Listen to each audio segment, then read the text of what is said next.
Yo, welcome back to the channel. My name is Thomas Ryan, and this is Comics 101, where we go through the ups, the downs, the oh my gods of the indie comic book space, and I go through my mistakes, my blunders, my fall shorts, so you don't have to, and you can be much more successful much faster.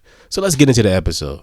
So this week I want to kick it off by saying thank you so much to everybody that's on Spotify. Thank you to everybody that's on YouTube. Thank you to everybody that's on TikTok that's been showing me love, whether it's comments, whether it's responding to the surveys, the episode surveys and things like that. I just want you to know that I see it and I appreciate it. So thank you so very much for all of that. So this week I want to talk about writer's block. We all go through it at some point in our creative journeys, whether it's in the beginning, whether it's in the middle, whether it's in the end. We all experience it at some point. And what writer's block is, if you haven't experienced it yet, you are very lucky. But what writer's block is that when you go to sit down to write something and nothing comes out. I mean, absolutely nothing comes out. You're drawing a blank. You can't think of the next thing to write. You can't even think what to write. And you sit there for hours, sometimes days, sometimes months. Sometimes it could even be years that people sit there with writer's block and just can't come up with nothing new. Their creative juices just aren't flowing. So we're going to talk about how do we get over writer's block.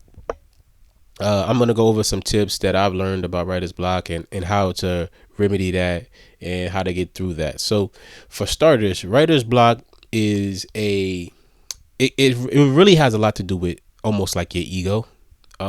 You want to write so good that you won't allow yourself to write bad. And I think the number one way that you get over writer's block is to allow yourself to write bad. Yes, I said it. Allow yourself to write bad, because that's how you get out of that funk. I think that a lot of writer's block is wanting it to be perfect almost. You want it to be, you want it to be as good as the last, if not better than the last thing you've done. So instead of allowing yourself to write bad, you try to write with perfection. And I think that's where writer's block really stems from. And that's where writer's block will keep you held down if you continue with that mindset. So the first tip I can give is allow yourself to write bad. Allow yourself to write bad. And what do I mean by allowing yourself to write bad? Don't judge what you write. Plain and simple. Plain and as simple as I can make it. Do not judge what you write. Just write from your heart. Write what you feel. And try to enjoy the subject matter that you're writing. Simple as that.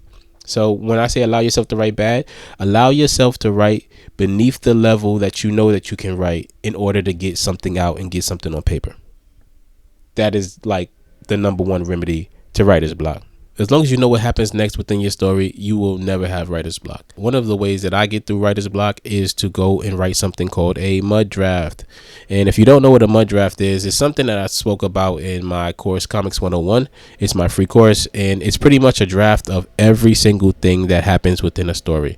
No matter, it goes just from the beginning to the middle to the end, and you have something to pull from at any point in time if you get stuck, because really it's about what happens next. So a mud draft, an outline, whatever you want to call it, is something that is very beneficial to your writing career and to any story that you want to create, because there's nothing worse than just getting to a point in a story where you're like, man, I don't know where to take this. I have no idea where to take this. Another way to remedy writer's block that I know is to allow the characters. Now this is a little bit more deep, I guess. This is a little bit more, I guess, ideological, but you can allow the characters themselves to decide what happens next. And that boils down to having a good concept of your characters. If you want to create a Bible for your story and your character breakdowns and write their entire lives from beginning to middle to end, that's one way you can do. That's one part of the outlining process that works for some people. It's whatever works best for you. But writing an outline and a Bible for your story prior to writing anything serious is something that works, because now you know that character inside and out, up and down. You know everything about that character, so you can allow the character, based on who they are, based on how they will react, based on who you built them to be. You will be able to determine what happens next based on whatever type of character you have going in your story. One thing I would like to preface with the whole building character Bibles and writing out mud drafts, everything like that before you start your story. One thing I want to say that's very important is don't let it consume you. Because sometimes we can fall into the trap of, well, I'm gonna draft the heck out of this thing. I'm gonna draft for months before I write. That way I'll be able to write a very good story from beginning to end. And one thing I'll say about that is that it can consume you. You can get so wrapped up in doing the pre-work that you don't even do the work. So be mindful when you create these things. These things are rough. These things are not meant to be perfect. So you don't want to make your mud draft perfect. You don't want to make, everything like you're writing the actual document, but you want to have something to refer to. Is only something to refer to. Is not something to necessarily even lean on, because you don't want to abide by the Bible, or you don't want to abide by the draft more than you need to, because you still want to have flexibility to say, hey, you know what, that was something I wrote, but I think it would be better to do this. Another tip about writer's block is, sometimes you have to just step away. As much as I would love for everybody to be consistent and write every single day and really put their thoughts down every single day, sometimes you just got to step away. Sometimes you got to just step away and experience life. Go do some stuff and let something inspire you outside of writing, because you can't create in a vacuum. You can't create by yourself all the time. You got to go experience something. Maybe something will happen. And we spoke about this in the other episode about inspiration. Maybe something will happen that will inspire you, and you know what, you'll say, you know what, that would be a great part for this story. I think I'm gonna add this to the story. And it could be as simple as that. So stepping away is another tip. Sometimes you just got to step away, man. You just got to let it breathe. Don't write anything for a while. And if you're a serious writer, I know how hard that can be. I know how hard it can be, because when I don't write and when I don't create, I'm always thinking about the fact that I'm not writing and I'm not creating, and I feel so guilty. But you got to kind of fight through that, and then come back to it with a fresh mind, come back to it revitalized, come back to it feeling better.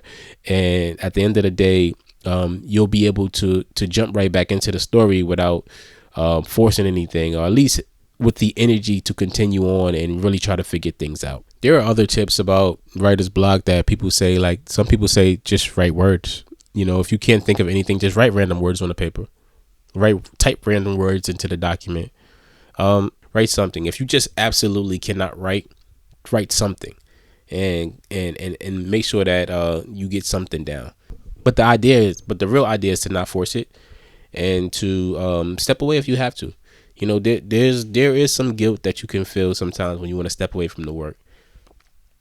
You feel like you're falling short, or you're not giving it your all, but actually that's very important. Being able to wind down and decompress from, trying to really figure out your next thing, is important for you. It's important for your brain, for sure. It's important for your soul as well. So the point of this episode is, the key to getting over writer's block is just to write. That's about it. It's just to write. That's really what it boils down to. Write in whatever way, use whatever tip, whatever method, but write, and you will eventually get through writer's block. But a surefire way to avoid writer's block is to have an outline and really understand your story from the beginning to the end, because then you'll always have something to pull from and be able to get that story done. I think the longest writer's block stint that I've had was probably about a month. I was writing so many things that it got to a point where it wasn't even fun. I was writing, and I had so many ideas that and I didn't finish them and think them all through. So I think that was a very big problem. I didn't think the ideas all the way through, and I was just writing everything that came to mind. I just started writing it, and then I realized I had like 100 different pieces of just stuff that I started and I never finished. And I started to realize this is a problem, because it got to a point where I couldn't think of any other little thing to write. And I'm like, man, I don't even know where to go with the next story. And I'm just realizing at a certain point that I didn't finish any of the stories that I wrote. I was just dabbling in different stories. So a surefire way to really get through that is to think your story through prior. Think your story through, come up with a outline, a draft, or something along those lines, and it'll really help you out a lot. It would help you out immensely, outlining. Sometimes, I'm not going to say that sometimes I don't, we call it pants it. Sometimes I pants it. Sometimes I just write a story, from beginning to end, and I don't do any outline. But that's you know, it really depends on how I feel and how I feel about the story. If it's something that really excites me and really moves me, then I'm writing. I'm not outlining anything. I'm writing it as it goes because I'm in the moment and I'm feeling what I'm writing. So I don't want to miss that moment by saying, well, you know what, I want to write this. Let me outline. Sometimes I just go for it, and then I come back and then I refine and I refine and I refine and I refine, and then I get it all together, and then it comes out to be a thing. But I feel like that's a little bit easier when it comes to comic book scripts, as opposed to like a movie film script, because obviously 60, 120 pages is is a lot more to write than just a 24-page comic book. So it's just something to keep in mind. And that is it for this episode on Writer's Block. Hopefully I was able to give you some gems, something that you can take from this and say, okay, this will help me out with Writer's Block and this has helped me out in my journey. If it was, consider subscribing and consider doing all the algorithm stuff, the liking, the commenting, and all that cool stuff that makes this thing better and makes it so that it reaches more people. I can help more people, and we get more creatives into the world because the space needs to grow. So thank you so much, and I will see you all in the next episode. Peace.